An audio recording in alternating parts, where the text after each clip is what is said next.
रजब भट्ट नूं लाहौर पुलिस ने गिरफ्तार कर लिया। रजब भट्ट कित्थों आया, कित्थों निकलिया, कित्थे वड़िया, सारी गल जनाब दे अगे खोल के रख देनी है। फिर आस्ता आस्ता स्टार बनते बनते गैंगस्टार दा जिहड़ा रूप हुंदा ना ਉਹ ਧਾਰਨਾ ਸ਼ੁਰੂ ਕਰ ਦਿੰਦੀ ਕਿ रजब भट्ट ਇੱਥੋਂ ਨਿਕਲਿਆ ਸੀਗਾ, ਇੱਕ ਆਫਿਸ ਬॉय ਸੀਗਾ, ਵਾਧੇ ਵਾਧੇ ਇਸ ਲੈਵਲ ਤੱਕ ਪਹੁੰਚ ਗਿਆ ਕਿ ਜਨਾਬੇ ਅਲੀ ਡਾਲਰ ਜਿਹੜੇ ਆ ਉਹ ਨਿਵਾਹ ਆਣ ਲੱਗ ਗਏ। ਸ਼ੇਰ ਦੇ ਬੱਚਿਆਂ ਤੱਕ ਗੱਲ ਪਹੁੰਚ ਗਈ, ਚੀਤੇ ਦੇ ਬੱਚਿਆਂ ਤੱਕ ਪਹੁੰਚ ਗਈ, ਵੱਡੇ ਵੱਡੇ ਅਸਲੇ ਤੱਕ ਪਹੁੰਚ ਗਈ। अस्सलाम वालेकुम। अच्छा जी, रजब भट्ट नूं लाहौर पुलिस ने गिरफ्तार कर लिया।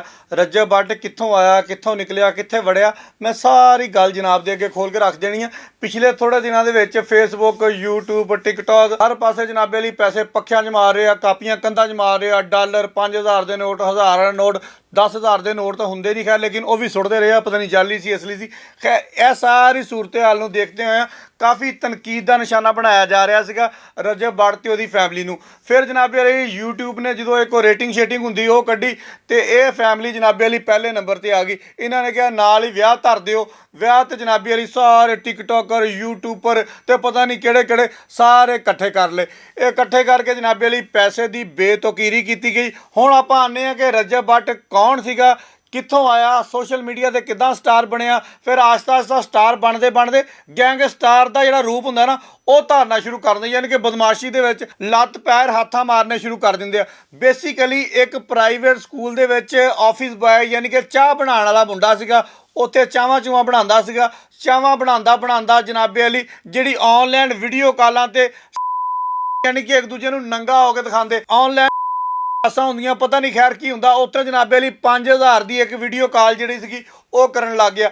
ਕਰਦੇ ਕਰਾਉਂਦਿਆਂ ਜਨਾਬੇ ਅਲੀ ਟਿਕਟੌਕ ਤੇ ਆ ਗਿਆ, ਟਿਕਟੌਕ ਤੋਂ YouTube ਤੇ ਚਲਾ ਗਿਆ, YouTube ਤੋਂ ਨਿਕਲਦਾ ਨਿਕਲਦਾ ਇਸ ਲੈਵਲ ਤੇ ਚਲਾ ਗਿਆ ਕਿ ਬਾਕੀ ਯੂਟਿਊਬਰ ਤੇ ਟਿਕਟੌਕਰ ਇਸ ਗੱਲ ਦੀ ਕਮੀ ਮਹਿਸੂਸ ਕਰਨ ਲੱਗ ਗਏ ਕਿ ਇਹਦੇ ਵਿਆਹ ਤੇ ਜਾ ਕੇ ਅਸੀਂ ਵਲੌਗ ਨਾ ਬਣਾਇਆ ਤੇ ਪਤਾ ਨਹੀਂ ਅਸੀਂ ਜਨਾਬੇ ਅਲੀ ਕਿੱਲ ਹੋ ਜਾਣਾ ਵਾ। ਖੈਰ ਜੀ ਇਹ ਤਾਂ ਗੱਲ ਹੈਗੀ ਇੱਥੇ ਹੀ ਕਿ ਰਜਬ ਭੱਟ ਇੱਥੋਂ ਨਿਕਲਿਆ ਸੀਗਾ, ਇੱਕ ਆਫਿਸ ਬॉय ਸੀਗਾ। ਉਸ ਤੋਂ ਬਾਅਦ ਜਨਾਬੇ ਅਲੀ शुरू कर दी।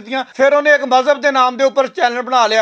मजहब का नाम इस्तेमाल करके लोगों को कहना शुरू करता कि इनू सबसक्राइब करो, बैल वाला बटन दबो तो जनाब फिर साडियां वीडियोज़ देखो। फिर उत्थे जनाबे अली मजहबी रंग देना शुरू करता। वाधे वाधे इस लैवल तक पहुँच गया कि जनाबे अली डॉलर जिहड़े आ ओह निवाह आण लग गए ਤੇ ਡਾਲਰ ਦੀ ਨਮੂਦੋ ਨਮਾਇਸ਼ ਸ਼ੁਰੂ ਹੋ ਗਈ।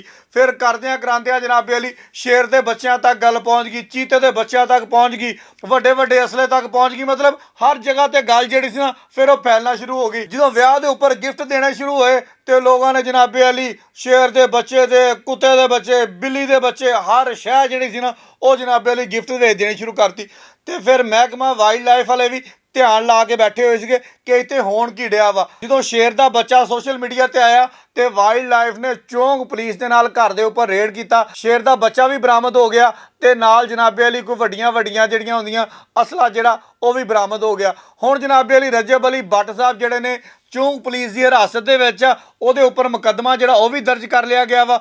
ਹੁਣ ਅੱਗੇ ਫੈਸਲਾ ਹੋਏਗਾ ਕਿ ਇਹਨੂੰ ਬਾਕੀ ਏਜੰਸੀਆਂ ਵਾਲੇ ਵੀ ਲੈ ਕੇ ਜਾਂਦੇ ਆ ਜਾਂ ਨਹੀਂ ਲੈ ਕੇ ਜਾਂਦੇ। ਤੁਹਾਨੂੰ ਦੱਸਣ ਦਾ ਮਕਸਦ ਔਰ ਅੱਜ ਦੇ ਵਲੌਗ ਦਾ ਮਕਸਦ ਸਿਰਫ ਇਹ ਸੀਗਾ ਕਿ ਇੱਕ ਆਫਿਸ ਬॉय यानी कि ਕਹਿੰਦੇ ਆ ਕਿ ਪੈਸਾ ਜਿਹੜਾ ਨਾ ਉਹ ਘੱਟ ਹੀ ਬੰਦਿਆਂ ਨੂੰ ਪਚਦਾ ਵਾ। ਤੇ ਇਸ ਬੰਦੇ ਨੇ ਵੀ ਉਹੀ ਹਾਲ ਕੀਤਾ ਕਿ ਆਫਿਸ ਬॉय ਸੀਗਾ, 5-7 ਹਜ਼ਾਰ ਦੀ ਨੌਕਰੀ ਕਰਦਾ ਸੀਗਾ। ਉਸ ਤੋਂ ਬਾਅਦ ਵੀਡੀਓ ਕਾਲਾਂ ਤੇ ਚਲਾ ਗਿਆ, ਉਸ ਤੋਂ ਬਾਅਦ YouTube ਤੇ ਚਲਾ ਗਿਆ, ਪੈਸਾ ਆਉਣ ਲੱਗ ਗਿਆ ਤੇ ਪੈਸਾ ਜਨਾਬ ਰਾਸ ਨਹੀਂ ਆਇਆ। ਪੈਸੇ ਦੀ ਬੇਤੁਕੀਰੀ ਕੀਤੀ ਗਈ, ਪੈਸੇ ਪੱਖਿਆਂ 'ਚ ਮਾਰੇ ਗਏ, ਪੈਸੇ ਕੰਧਿਆਂ 'ਚ ਮਾਰੇ ਗਏ, ਪੈਸੇ ਬੁੱਢੀ ਦੇ ਇੱਥੇ ਲਾ ਕੇ ਤੇ ਇੰਝ ਮਾਰਦਾ ਸੀਗਾ ਤੇ ਉਹ ਖਿੱਲਰ ਕੇ ਆ ਜਾਂਦੇ ਸੀਗੇ। ਦੱਸਣਾ ਤੁਹਾਨੂੰ ਇਹੀ ਸੀਗਾ ਬਸ। ਬਹੁਤ ਸ਼ੁਕਰੀਆ ਤੁਹਾਡਾ।